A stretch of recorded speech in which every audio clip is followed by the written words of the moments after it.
guys, welcome back to another Paint With Me video. I'm actually going to be doing two different illustrations in this one.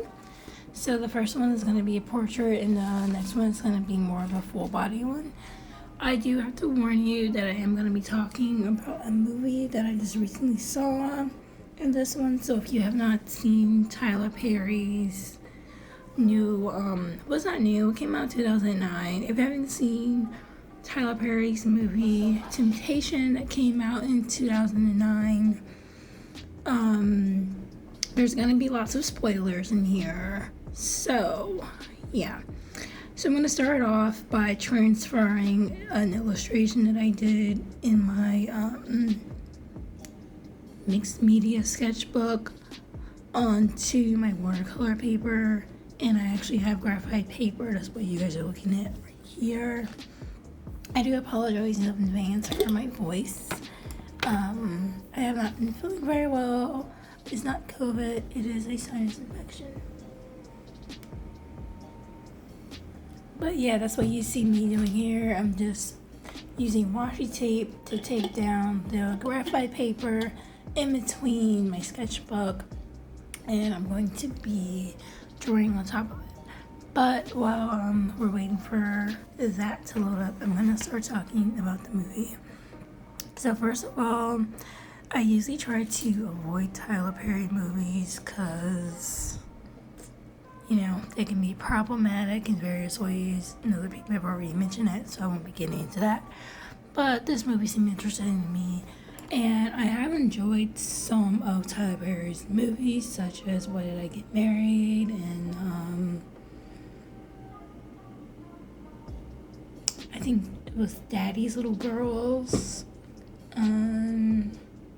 Four Color Girls was kind of depressing, but I did relatively enjoy that one. So, yeah, I did enjoy that one. So, yeah.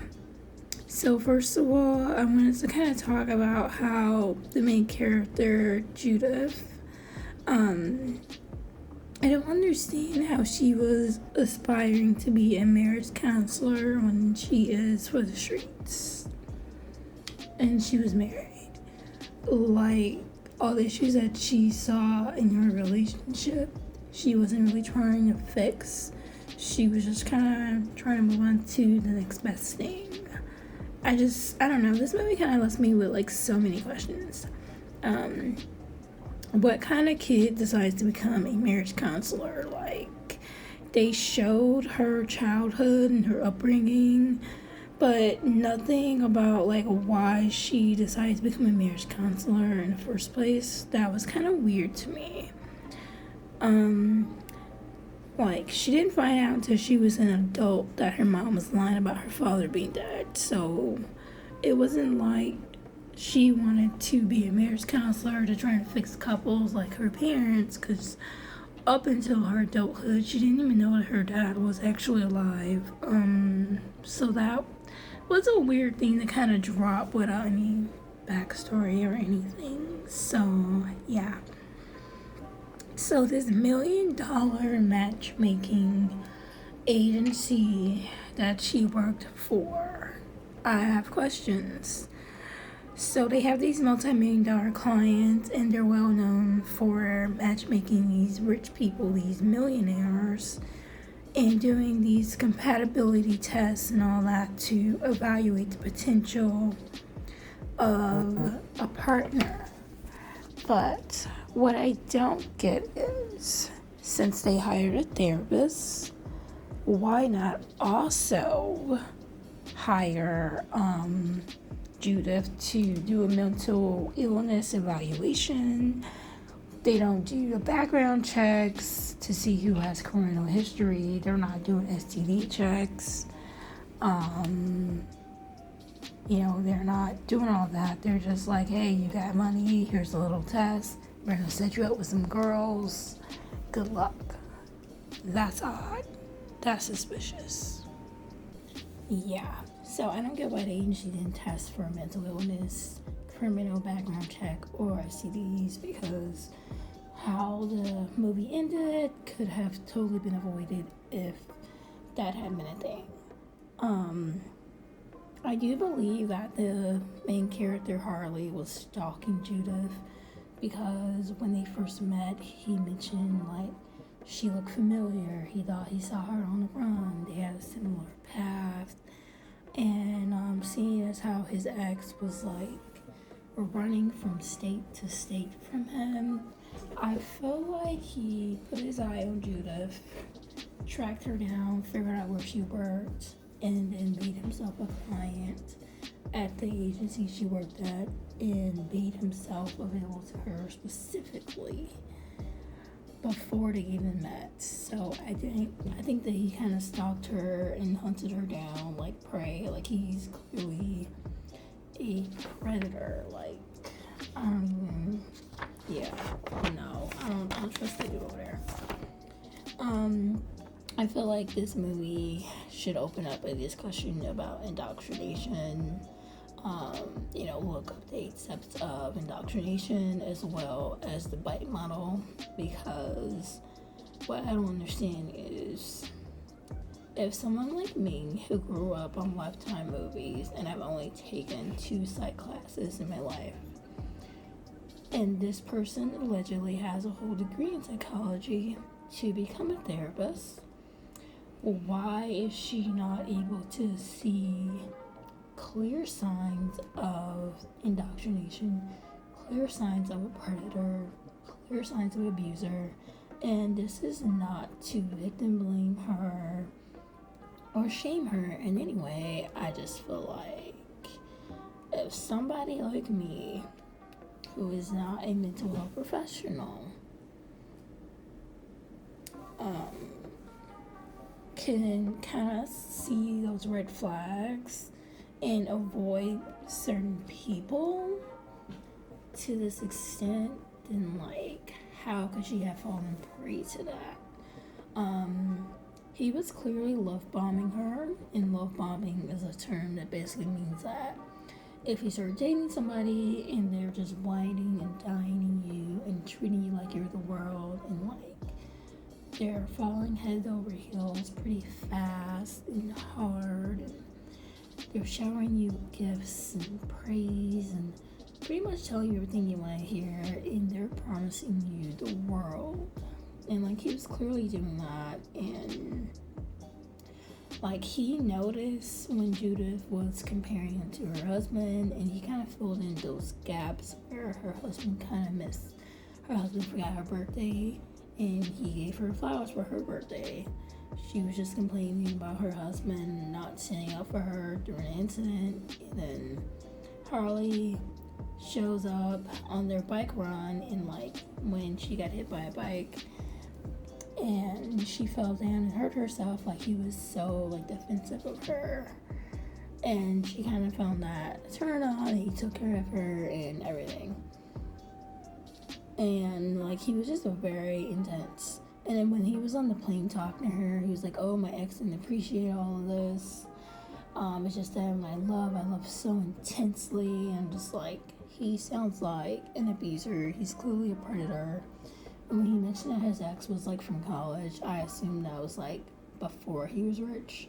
But if he was saying that his ex didn't appreciate all the stuff that he does, that means that his ex was with him while he was rich. And you have to question, why exactly would a woman leave a millionaire?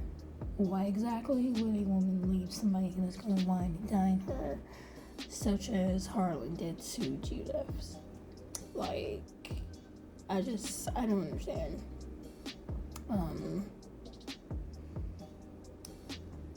Like, if Harley's ex, Karen, was on the run from him from time to time, and he like owned a tech company and he was tracking this girl down, like she was going from state to state. She said she changed her name, she changed her address, she changed her identity.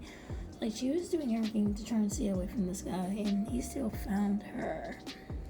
So I just felt like, they kind of left things open-ended at the end. Like they didn't say whether or not he got arrested for domestic abuse They didn't say whether or not he was charged with I forget what it's called. It's like biological warfare, because he was knowingly HIV positive, having unprotected sex with her and who knows else, and knowingly affecting people without telling the status. And I just feel like there should be some type of criminal charges for that.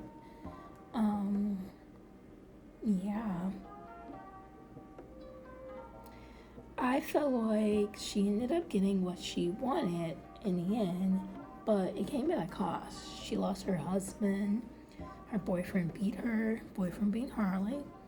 She contracted HIV, and her dating potential, I'm assuming, is significantly lessened due to her diagnosis. And she kind of, went back to living this kind of boring, humdrum life. And she had to see her ex-husband with a new wife and child and, living his life. And she has to go back to him to get her HIV medication or whatever. One thing I don't like about Tyler Perry films is the Christianity propaganda theme that he tends to have, where I feel like a lot of times he tries to have like this moral in all his stories, where it's like, if you stray away from God and you do your own thing, then bad things are gonna happen to you. But if you go back to being part of the religion and going to church and being family oriented, then like bad things won't happen to you and you won't be so susceptible to predators. And I just felt like that wasn't exactly the message that I got. I feel like we should have a talk about abusers. We should talk about indoctrination. We should talk about manipulation and everything. So I didn't enjoy my first illustration. That was a portrait. I feel like I rushed through it, but ironically took longer to paint that one than the second one. And the layers were just too heavy for me, so I feel like it turned into mud. I do apologize, you guys can barely see this one, because I did go lighter on the layers, and I took time to consider my colors better, and I feel like it turned out better than the portrait. But anyways, back to my points.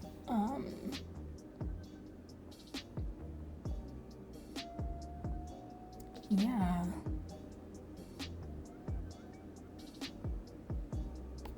I feel like I said everything I wanted to say about the movie. Yeah, it just doesn't. There's a lot of things about it that just, I feel like the math isn't mathing. Like, if she found her father, then like, why isn't he in her life? Why didn't she confront her mother sooner? Does her husband know? Like, I don't know, that was kind of weird to me.